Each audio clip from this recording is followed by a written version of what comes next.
Attorney Todd Perkins, thank you so much for coming in. Thank you for having me. Thank you so much. We're pleased, very pleased to have you. Well, so let's start with your overview. Why it is that you believe you're the right man to be the mayor of Detroit? Well, I think by what I've done in life.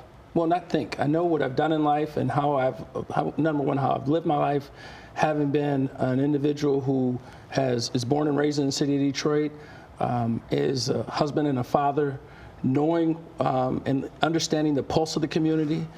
And I think one of the big differences, and I say this a lot, and a lot of people may even be tired of me saying it, but being a lawyer is not lost. Not only not lost on me, but lost on the public themselves. You know, I represent governments. I represent the city of Inkster right now. I was former city attorney in Highland Park. I'm the current attorney for the Detroit City Council on an as-needed basis. And whether it be Wayne County Treasurer, whether it be Wayne County Sheriff, whether it be other municipalities, Macomb County, I understand how governments work. But also from the opposite side, I understand what the people desire and what the people's needs are, being a private practitioner, a lawyer. So those are the qualities that there's no one else in this field of candidates that have that. But also, I think just having that family experience, and you know a little bit about my background with my wife passing, and you've been there for me in the past, when we've raised money and fundraising after her passing, and I was for Lupus Detroit. Yeah, absolutely, Lupus Detroit. I've done a lot of work with them. And and I truly always used to think, had I known those ladies before, well, mostly ladies, and I know there are some men who have the disease, but.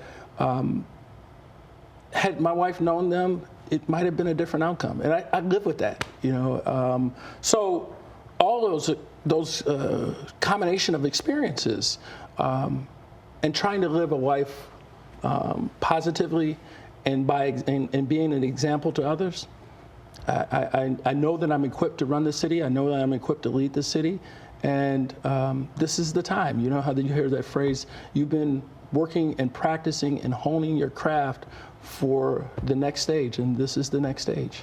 Well, I want to jump right into some policy and big challenges. And you talked about living your life the right way, and one thing that certainly is foundational is having good health. Yes. And in our city, we have, and I just talked to the Detroit Water and Sewerage Department on Friday, some 72,000 lead service lines that we still need to replace. Right. Already, since 2018, the city has replaced some 15,000 lead service lines. Right. So you can see it takes time to get this done. We had $90 million from the feds to do this. Right. According to DWSD, we need $800 million to be able to remove these lead service lines and ensure that our children are safe, drinking clean water, and obviously we know that lead can affect adults as well, right. But obviously for our very young, it's a big issue. So where do you find, especially in this political climate, $800 million to do this? Well, you squeeze it out of areas where it's growing. And I look at it from this perspective. You have to question whether or not GLEWA is the organization that should be running our water system. How it happened, what happened back in the bankruptcy. There's a lot of questions that I still have as an individual, as a lawyer who's looked at those deals. But that is a multi-billion-dollar operation or industry, and I do believe that we should be demanding more from GLEWA for that particular purpose, but also the government themselves, the federal government and the state government, to ask for that money. It's not going to happen. Again, it's not going to happen. If you got $90 million, I don't know what year did you say that we got the $90 million? So we've had $90 million over the course of since 2022. Okay, so 2022. Right. And it's always, it's like I was a lawyer in the Flint case. One of the lawyers who defended one of the individuals in Flint, and understanding that how the state put money towards the moving out of the lead lines in Flint. And you have to tell them, and you have to be able to lobby for that money from the state and from the federal government, because this is an issue that directly impacts health. It's a crisis. It's an emergency. And and again, if you declared an emergency, you can realign your resources to be directed towards the emergency and access other government funding through the declaration of an emergency. So that's one aspect. But again, you have to look at where, it's going to be a search and find. You've been a lawyer and not necessarily a politician, and these are different crafts, thankfully, some people would say. Do you have the political chops to bargain, especially if we see a change at the gubernatorial level, which is very likely to happen, frankly? I mean, I'm not suggesting that it's going to go one way or the other, but historically in the state, it's going to be a new governor. Democrat. It's going to be a new governor, obviously. It's going to be a new governor. But historically, sometimes it's a Democrat, sometimes it's Republican, and we had a Democrat in Gretchen Whitmer, so it's very likely we might have a Republican, just based on history. And based upon history, you're right. Can you work with a Republican? Do you have that kind of political heft? I have the ability to interact with people interpersonally to understand and make them understand our position. That's what I do as a lawyer. So when people talk about political chops, that's a nuance that law supersedes. Because as a lawyer, I'm making people, or I'm having people, I'm influencing people that I don't know in very short periods of time when you have a jury. And it's like a jury of your peers. And that's how I look at it. But moreover, I represent not only Democrats, a substantial number of political Democrats, but a lot of Republicans who are very powerful throughout the state, and they have and gain a lot of respect on both sides of the aisle. So I'm going to take and leverage those relationships that I have, those experiences that I have, that I come into office as an individual that's well regarded, that knows the law, and I think knowing the law and how the law is applied is more important than anything else. Going back to the bankruptcy, so you're someone who's in a position to understand how that structurally changed our city, and it very much did. Right. Is there any artifact, do you think, of the bankruptcy and a lot of what was given away, a lot of things that were privatized in the city, a lot of things that are now under authorities? Yes. How do you believe that either benefited the city, or maybe it's the right track? Maybe this public-private partnership is how we keep things moving in the right direction. What say you? What say me is, a lot of times when I look at how things have been put into these authorities, Detroit loses power. Detroit loses its base, and now we don't control those things. A lot of people have opined that if the city goes back into receivership, there's nothing to give away now because everything has been given away. You hear that from, common parlance in the political and the legal worlds. So I am not necessarily, I've always looked at the opportunity to see and investigate. I'm a person that, I'm the person who says and now a lot of other candidates have followed me in that. First day in office, I want a full-scale forensic audit. I want to know how things have been spent over the past decade, and I want to know how to do it better and how to spend money more efficiently. Now to find out and grind out dollars and cents where they may be able to be applied in different areas. So to answer your question, I like the city of Detroit controlling the assets that we used to have. Do we go back to that? That's something that, we'll investigate as it is. But right now, we have a lot of other work to do, and, we're going to get to doing it. Is there any way, especially as an attorney, that you can look at Michigan's General Tax Act and find a way to do something about the tens of thousands of Detroiters who were overassessed for their taxes, especially between 2009 and 2016, where many of these people were gouged. And we know that according to pretty much every evaluation, property taxes in the city are incredibly high, and a lot of that has to do with the home values. Right. So is there any kind of reparation, so-called, not that kind, I know what your stance on that, funny. But is there any kind of reparation, so-called, that can be given to these residents? Well, there's an acknowledgement. I think it's understood that these people were done wrong. And I think the response of the current powers that be is that we acknowledge that things have been done wrong. There's no money to pay it back. Almost essentially like putting them in the lumping them in with the retirees, where there's not the money to pay them back. But first and foremost, what you want to do is make sure that never happens again. You want to make sure that your assessor is looking at properties and doing it, and you also want to investigate how you lock in prices, because here's what happens right now.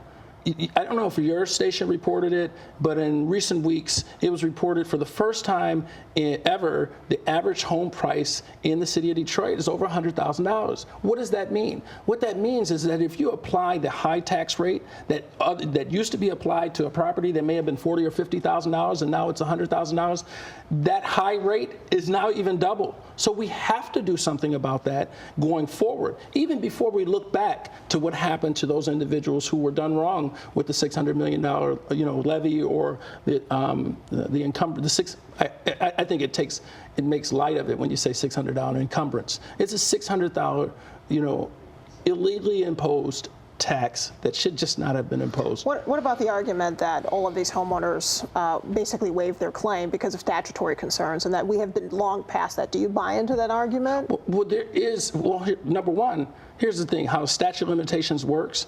If they were unaware of it, then they can declare that once I've been made aware of it, the time for the statute of limitations should run from that point, not 2009. You understand? So there was no real declaration that something had gone wrong until much later, once the studies were done. And so that people would argue that the statute of limitations should run at that later on.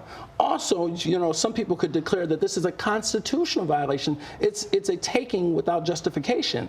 And in that sense, based upon it being a constitutional violation, you can argue for a longer period or longer statute of limitations.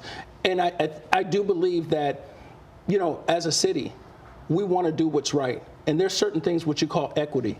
And equity means just doing the right thing. I do believe beyond the acknowledgement, something has to be done more than just acknowledging that you were done wrong. What about the precedent set by City of Philadelphia versus Commonwealth, in which basically the courts decided that this could be remedied through a legislative process? Why not get Lansing involved to find a way to repay these homeowners who were clearly taken advantage of? Right. No. By their own city government. Absolutely. The greatest definition of government overreach. Absolutely. And with getting Lansing, if you wanted to do something right here, right now, as a city, then, it becomes a lot harder given the challenges that we have financially. We're a city that's going to have to do more with less. The long play is lobbying for that change in Lansing. And you have to understand what the political climate is. Right now, as you said, the likelihood is we're going to have a different a governor from a different party. That's what's happened. Every two, if we have a governor for 2 terms who's Republican, the next time it's going to be a Democrat. That's what's you've quoted that, or you've stated that accurately. So how that individual will feel, if it's Mike Cox, he seems to be the front runner on the Republican side. If it's him, how does he feel? I mean, he's been in Detroit a lot, so he understands the climate in Detroit. But how will he assess that? He's going to interpret that how it's going to affect the rest of the cities throughout the state. And that's Detroit might not be his base, so he's not necessarily going to play to Detroit. So let's talk about housing on a different level. Okay. So according to Detroit Future City, there were 11,500 multifamily structures put up in the city of Detroit since 2015. Half of them were affordable, half. But as we talked about the median income and median household income, it is about just above half of what the region is, about $36,000, depending on what you look at, which stats you look at. But $36,000, I mean, there are a lot of people who are struggling out there. It's very much so. So what's the strategy? Do you believe that we need to have more home ownership? It's also important to note that half of the city is rentals. Right. And also 85% of the stock in our city is more than 50 years old. Right. So what is your solution? Do you think we need to continue on the path that Mayor Duggan has taken us on, which is focusing on affordable housing? According to his administration, we spent $1 billion putting up affordable housing over the last 5 years. But only 20%. only towards 20% of that has to be aligned towards affordable housing. So, go ahead. Yes, but what I'm asking you is, what is the strategy? So that's Right. the kind of the landscape. Fair That's enough. where we've been. That's Fair what enough. we've been doing. So what next? Do we need to put more money into making more homeowners? Do we need more affordable housing? Do we need more affordable rent? Rent is up in the city, which is both good, a sign of revitalization, but also means that certain people are getting pinched. What is your housing strategy? So I look back. Let's look, and you went back. I go back all the way to 2000 to 2020. I look at 295,000 black people left the city of Detroit. And that's a true narrative. People say it's white flight. In the 2000s, it was black flight. Exactly. Yeah. But the problem I have is nobody's asking why. We can interpret perhaps why, because you're connected with the city. In doing your job and doing my job, we know some of the complaints that people have is becoming more expensive. The very fact that rental rates are going up, but yet income's not. You understand? So first and foremost, in my mind's mentality, I have a Detroit first mentality. And what I mean by that is, when there's first opportunity for good jobs, I'm looking at, I like also to use the word career versus job. Job to me, it looks like it's somebody who's just getting an hourly wage. When you think about a career, that's somebody who's getting not only an hourly wage, but he's getting benefits, he's getting an opportunity to have a pension. It's more solid, and it's an individual who's more grounded into our community. And it's more of an investment into the employee and opportunities for growing small business. Because we have to grow, no matter how much affordable housing, and I'm sure you'll hear this from a lot of people, no matter how much affordable housing that we develop and how we're able to keep the rates down, whether we do lock freezes in there with public-private partnerships. Like in Flint, they use the Mott Foundation that uses gap funding in order to ebb the cost for developers and incentivize developers to build using tax incentives and tax abatements, to do that. But all for naught if we have individuals who are still struggling. That AMI, that's throughout the area. We're so far below the rest of the area that it really doesn't compute. So we have to get and start making sure that our citizens, our residents, are getting real employment. And a lot of people don't recognize what is a living wage. A living wage is $21.90 an hour for a single person. So when you factor that into what minimum wage is, we have a huge gap that we have to make up. So we have to start, when we focus on developments that are happening in the city of Detroit, and we have businesses that are using Detroit assets and resources to build, we have that Detroit first mentality, and we're no longer going to allow them to default and say, well, these people are not trained, and we're going to be able to resort to using outside talent. And that outside talent is taking that money outside of the city of Detroit. And so that's the problem. That's one of the first problems that we're going to have to do, is we're going to have to grow the income of our families. But in the meantime, what's the immediate goal? What do you do first? What do you do first? You're going to have to rely upon, big business is going to have to pay a tab.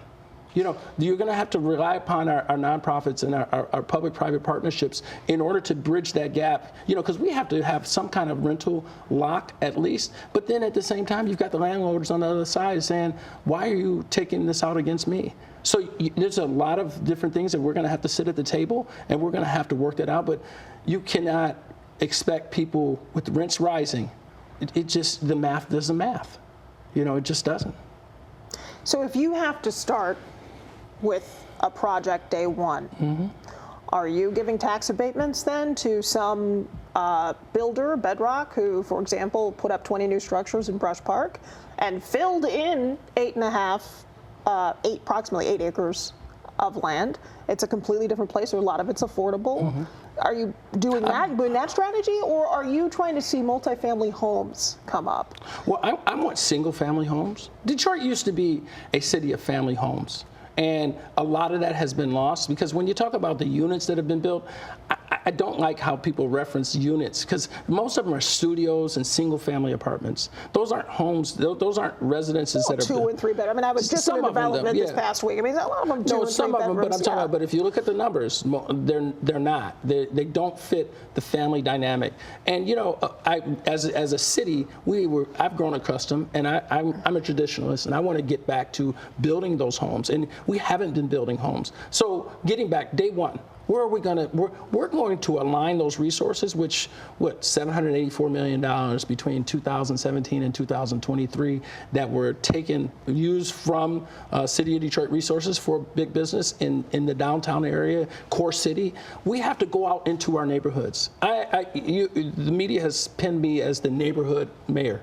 And I am the neighborhood mayor because I recognize that the neighborhoods need so much development. And I want to go and look at the most neglected areas and the most affected areas, because when we're talking about, because it's a lot of different factors. When you see intense poverty, that is a breeding ground for violence. So how do you incentivize then home ownership? Well, you use the things that we've been using downtown, we use in our neighborhoods. But it doesn't work without big business being involved.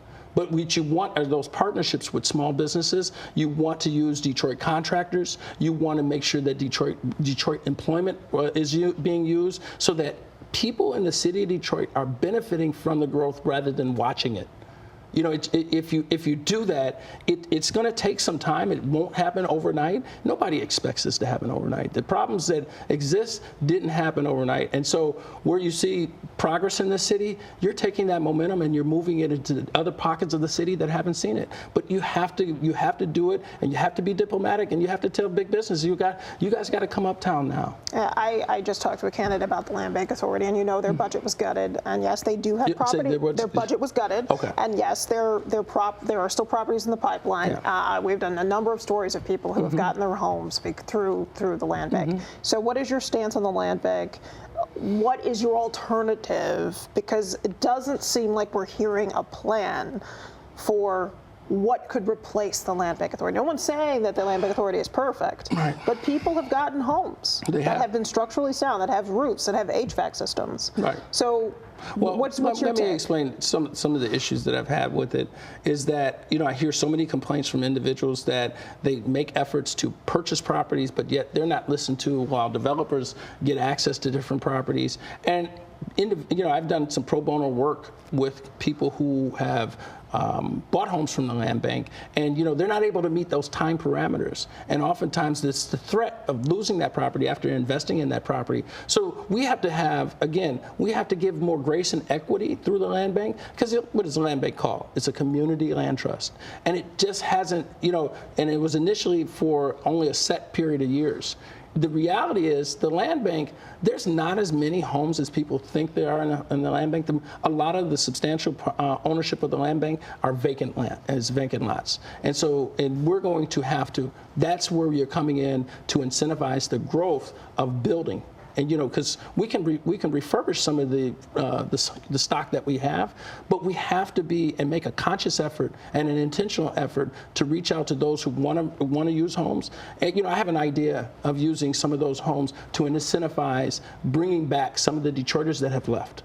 Bringing back some of the workforce. If you're hiring in the city of Detroit, working for Detroit Police Department, incentivizing them to use the land bank and finding grant money and finding resources, access to capital to refurbish those homes. So I have those ideas about using the land bank, but also the people, the general public who want to access the land bank. It has to be more amenable and accessible to individuals, where the complaints that I've gotten, it has not been. Well, the land bank does have programs in which you can get a home that is basically a shell, and you're getting everything. I mean, it's got, like I said, HVAC systems, the roof is sound. Basically, you can come in and paint and move in, and it's a structurally sound house. The foundation is good. And a lot of people like this. So why is that not sufficient? And they work usually with some nonprofits and some corporations to have these homes ready to go. Right. Why is that not sufficient if it is doing the work of putting people into homes? That's how it's drawn up on the board. It doesn't always, in practice, it hasn't always worked out that way. And that's been my experience with individuals who've had to contact me who really don't have access to resources to hire lawyers. And that's been my experience. Now, that's how it's drawn up. And it ultimately should work that way. It doesn't always work that way. But as a design, it's a great design. It's a great opportunity for people to build homes, but it just doesn't always it doesn't resolve that way. So do you have an alternative today to the Land Bank Authority? No, something, I don't want to, something, my wife works in corporate America, and she says, my new wife, my second wife, which is, I should have said it from the beginning. It's my anniversary today. Congratulations to you. I should have said that a long time ago. She's probably watching this, and she's like, when are you going to say this? It's my 6-year anniversary, and you don't bring up a problem unless you have a solution, right? And right now, the solution is to make sure that those programs that are in existence with the land bank are operating as they've been designed to work. And making sure that, what I hear from is they're not a lot of times people, the complaints that I get, and I get a lot of calls about it, they're not customer friendly. They don't explain these things. They don't educate the people who are coming in to use the land bank to get these properties. And I think you have to do that at the beginning. Now, so my goal is not to destroy the land bank. It is a source and it's a resource for our citizens to actually get homes as it's designed. I want to make sure that design, until we come up with something different, that the design is actually working. And those people are actually going to be better customer service to our populace, to our citizens. Before I wrap up, my last question on housing. Again, according to Detroit Future City, between 2012 and 2022, we actually saw a decline in middle-class neighborhoods. At the same time, we're seeing an increase in rent, which signals that, again, people are not getting access somehow to becoming homeowners. There isn't an easy pathway to homeownership. What do you think that's attributable to?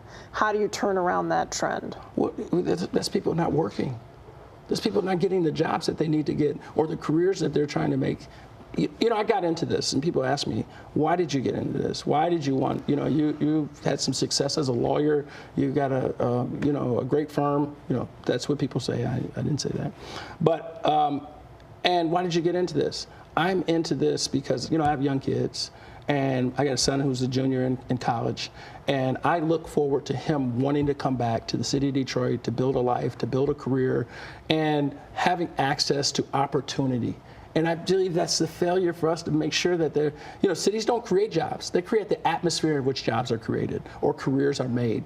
And I don't believe that we've done enough of that for our citizens in the city of Detroit. There's growth, but it doesn't necessarily align with our residents. Well, growth jobs account for about 2/3 of where the growth in the job, it just in the workforce is happening. Right. And Black Detroiters specifically are at 66% of the national average. So they are falling behind. They're not getting access to nursing and becoming electricians, et cetera, where you can make not just a living wage, but it's a pathway again to the middle class. And we know that great cities are built on the middle class. So how do you address that specific issue? I love how you said that, because one of the things I say is that great schools make great neighborhoods, which make great cities. I believe it's access to education, access to training, access to creating those public-private partnerships through Michigan Works, through Focus Hope, to make sure that people, and we retool our workforce, we retrain our workforce.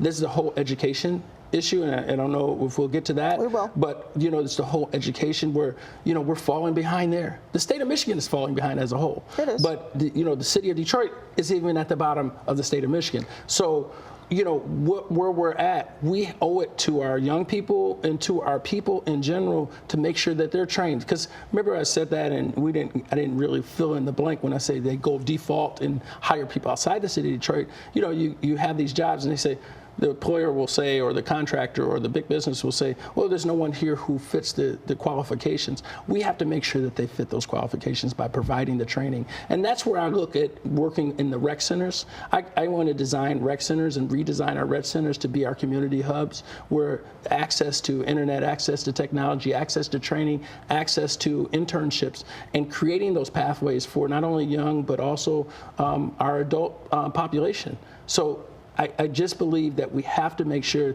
that we fit them for the opportunity that's coming. I want to make sure that I get to the basics, which is literacy. And, I've been asked pretty much every candidate this question, which is citing third grade reading levels according to InStep.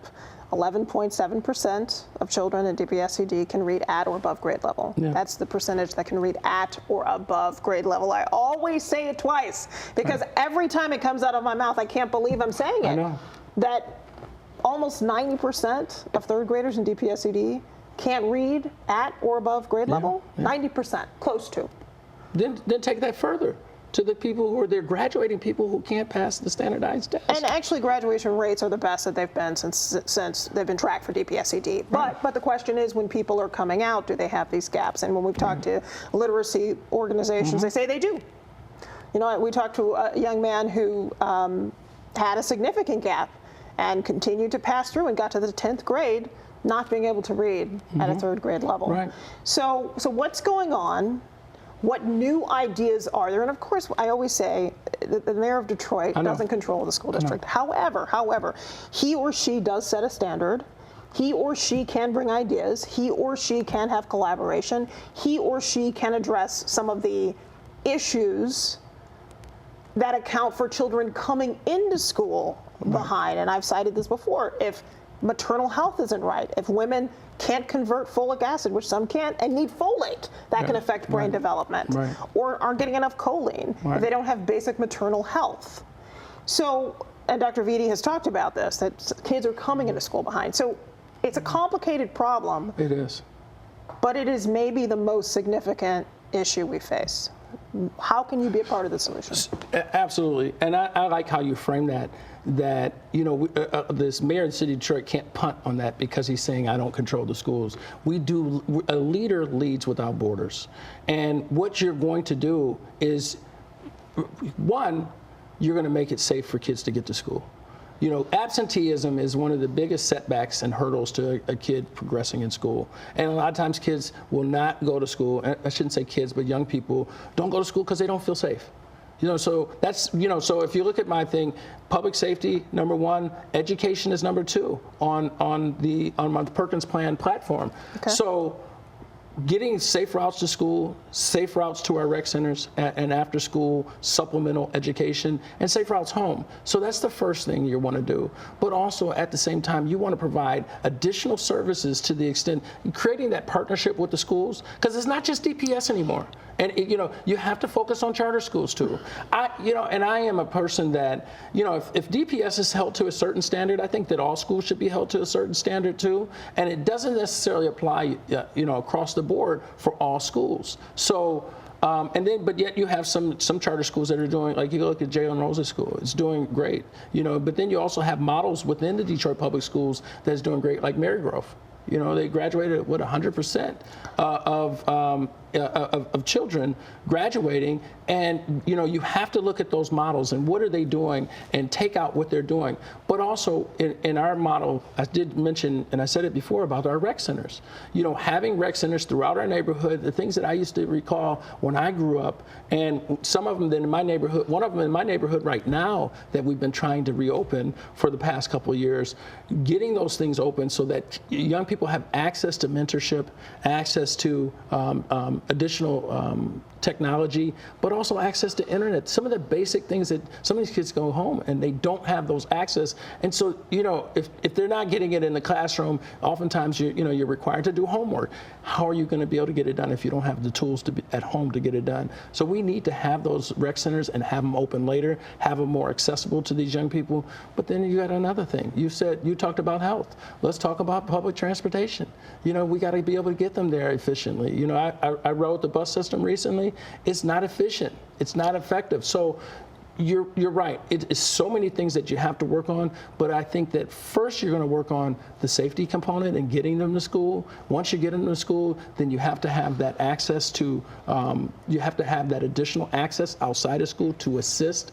And, you know, to the extent you're able to make those partnerships with the schools, we're going to align our resources so that, you know, any access to, like I said, internships, to get them into trades. You know, everyone's not necessarily going to go to college, but trades, you know, because if we're going to rebuild our city, we're going to have to build our trade programs, and we're going to have kids graduating from school who want a desire to be plumbers, electricians, and and carpenters. Yeah, it's complicated. It's a lot of things. And as you mentioned, absenteeism, I wanted to just make sure I had that data right. It is 60% of DPSCD students as of now that are missing 10% or more of school, and that's down from 70%. So, right. So getting kids into the classroom is a big part of it. It is. Because how can they get how are they going to catch up with the classwork if they're not there? Yeah, and there have been historically partnerships Yes. Between the city, religious organizations, Yes. and Faith-based. nonprofits. Right, yeah. So your thoughts on getting kids in a classroom? So let me talk about how the complete redesign, how I envision how the city will rebuild itself or continue to build. I look at downtown in Core City. They're going and they're moving at a clip that is really. I look at the money that the city has given and conveyed to those big businesses to build was to spur the development. The development is moving. So now let's move to the neighborhoods. And we have 7 districts throughout our city. And I look at it as, there's an idea of a community quarterback, and that's an individual or a corporation in 7 different districts that is going to redesign not only your public safety, but your education, to the extent Detroit Public Schools and all those schools are going to have to, be part of this. It doesn't operate independently of any particular source within a city. Big business, small business, the community organizations. Because we're talking about how do you police our city better? That's got to be a question you're talking about, given what we've had in just recent months. And I've seen it being a criminal defense lawyer and a person who's been in the court system. I've seen this. It's only manifesting itself publicly right now, but I've seen the powder keg sitting in the corner of the room just for somebody, waiting for somebody to light it, and it's lit. So that is you're going to convene all these people and all these representatives of our community. Again, the community organizations, our faith-based organizations, our school representatives, our representatives from the library, all of those people, and big business and small business at this table. And we're going to design, every district has its own identity. They really do. And you want to create a district that has and maintains its diversity and maintains, whether it's an ethnic diversity or whether it's an artistic diversity, that you want to embrace that and build upon that. And then there's some areas that don't have anything, like it's just vacant land. And I look at that as an opportunity. Yeah, 18 square miles of vacant land is what we have. And it's certainly a patchwork, and filling that in is going to be difficult. Let me ask you about, and I've asked everyone about this, where things stand in terms of crime. On Friday, I did check with the police department. We've seen a 30% reduction in non-fatal shootings. Homicides year to date. Homicides are down 15.6% year to date. Carjackings also down. Motor vehicle thefts still kind of high, but down. And today we had children shot. One fatal. Yes. Again. One fatal. Yeah. What's your strategy here? Well, I believe in the CVI, and I believe in prevention. Oftentimes in America always wants to save someone. I believe that prevention and putting resources towards prevention and, mental health, social workers, and preventative steps with the current organizations that do work, the CVI organizations that do work in the city. I think that we need to provide more resources and access to resources for those and grow those organizations, because intervention is after the problem has happened. Sure. Prevention is, you see this and you identify a particular problem and you go and address it with that individual or that group of individuals. Although in this case they consider intervention to be something that is actually preventative. I mean, that's the idea with community violence intervention groups. And they have seen significant reductions. And that's the one I cite all the time is Ray Winans' group, who previously, through one quarter, saw an 83% reduction in violent crime in his particular district, and that's compared to everywhere else. So there's something that's working. So the question here is, which one do you funnel the money to? We're losing $827 million in ARPA funding. That's gone. That's entirely how CVI was funded. And now there's 7.7 set aside. So if you have to fund CVI or you have to fund the cops, what's your strategy? Well, I do believe there's money there. I do believe that we need to as I said initially, and I was the first candidate that brought this out, I believe that a full-scale audit of not only of how we spend money.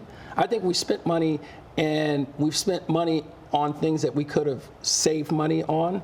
I think we spent too much on certain things, and we need to realign those things. And look at it. We have access. When I use that number, that $780-something million that was, taken out of our balance sheet to spur development, we have to realign those monies, and we have to make sure that those monies are working in our neighborhoods so that we can not only incentivize growth in our neighborhood, but also apply that to those other organizations. Because what was the number? $10 million, I think that was it with CVI. Yep, from ARPA. Yeah, from ARPA. But we have those are the things that are the priority. And again, if crime, public safety is my number one priority, we're going to do that one first, education second, and then we're going to go ahead, and because it only works with other people and all of us at the same table aligned for the same dream, and that includes big business. They're going to have to, and what we're going to be doing is we're going to ask big business to invest in this process too. And I don't think that I'm not asking to invest not to get a return on their investment. It just, we're looking for them to double down on Detroit. And as Detroit has invested in them, we're looking for the same thing in return. Okay, I have only 2 more questions for you, and I'll release you to a very important day for you on multiple fronts. But this is very important. The first is, and I hope you feel like it's a fair question because it has come up multiple times, but it is an intellectual one, which is, what is the pathway to reparations? You've talked very publicly about this and kind of been engaged in it. And well, not engaged. I was the only one to really financially put forward a plan and actively campaign. How is reparations fair? How is reparations fair? How is the idea of reparations is what's most fair, is the idea that there needs, after years and years and decades of being subjected to redlining and subjected, you're starting behind, if there's a race, a 100-meter race, and the other person is starting at the 40-yard line and you're starting at the 100-yard line, you'll never catch up. But what I see is, and evolving in that idea, is that if I have in Detroit particularly, if I have a Detroit first mentality, and I have a city that's 77% black, and Detroiters are going to benefit, and those individuals are going to benefit, then we have, at least for the time being, if we're focusing on that, that is my idea of reparations at this point. So I looked at, when I was involved with reparations, it came up, and I saw that it could be a reality, and it's worked for the purposes of specific purposes, particularly homes. Owning a home is being able to capture wealth and generational wealth to pass on. And out of Evanston, Illinois, that was the process in which they used. There was home buying, allowing people to have, I think it was $25,000 for a down payment for their home, and gave people, African Americans, an opportunity to own homes. And that really was something that it doesn't necessarily fix that gap. But if we acknowledge it and we use that particular process or use that, that was my idea back in 2021. Now I look at, we have to do and focus on the Detroit first mentality. And if we're working on Detroit first mentality, then I think we're moving and advancing the idea and the symbolism of reparations. And from an intellectual perspective, I mean, who gets it? Is it people who have a phenotypic expression of sub-Saharan African? Because I can't raise. I mean, our records aren't very good. So how do I know if I'm a descendant of slavery? Or is it, what if you are a Nigerian and you're a Nigerian immigrant, and yes, you look like someone who might be a descendant of slavery in this country, but you're not at all. Right. And you come from a very wealthy family, and you have no slavery in your background. So how does this work? Would there be a genetic test? If I'm part British and part Coptic Egyptian and part Liberian and part Nigerian and part Kenyan, and does the East African outweigh the West because the slave trade didn't get that far? So what are we talking about here? How do we identify who gets reparations? So like what you said, it's complicated. Right? You said that about I think it was when we were talking about education. This is complicated too. But where I've evolved and being mayor is different than being a lawyer for people who have specific interests. Because I have to look at the total bandwidth of our population and all of our residents. And so I've focused more so on the Detroit first mentality. And looking at Detroit first, then all of us are going to be moving along in that particular direction. And could you put in there and put a weighted factor in there, people who lived in Detroit longer? You could do that, but I don't necessarily think that's necessary. I think that Detroiters as a whole, as we grow, And as we move towards getting our seat at the table, those people, you know, the middle class or the shrinking middle class that we're trying to grow back, if they're getting that opportunity, I believe that is bringing the spirit of reparations to the city of Detroit, because you got, you know, whether there's 77% black or sub-Saharan and all those other factors in there, you know, we have to move beyond that, because I'm looking at Detroiters as a whole. I am the leader. I would be the leader for all Detroiters. And so I can't look at right now in the position that I would be as mayor, I can't look at and choose that. As a lawyer, I can, you know, and I have a client and I have this swath of the population who I represent, I can do those things. I don't have the liberty to do that at this point. I have an obligation to serve those people who City of Detroit residents, who want to be in the City of Detroit residents, who are going to build our city and rebuild our city. That's my focus right now. Final question. Yes, sir. What do you want people to know about you the most? Well, I want people to know that I intend to lead with transparency, I intend to lead with honesty, lead with humility, and have access to me, because I think that's most important. I intend to continue to engage the population. I built my practice on being available to people throughout the city of Detroit, and I think it's very important that they understand, as mayor, I work for them, and it's not the other way around. And this is a job of service, and this is something that you're going to look at, and you need to trust the person that's saying it and look at the skill set that they bring. And as I started, I think when we started this conversation, being a lawyer gives me the opportunity to be able to engage others and leverage and use leverage more effectively than people who don't understand the law. And in fact, you got some of the other individuals who actually said if they win, they're going to hire me anyway. So I figured, let's cut out the middleman. Attorney Todd Perkins. Thank you. Thank you so much. I gotta appreciate you giving access to people and letting your population and letting your listener audience know who's out here and what's going on for August 5th. Yeah, we'll have some snippets and the full thing will be online. Okay, thank you. Thank you, sir. Thanks so much.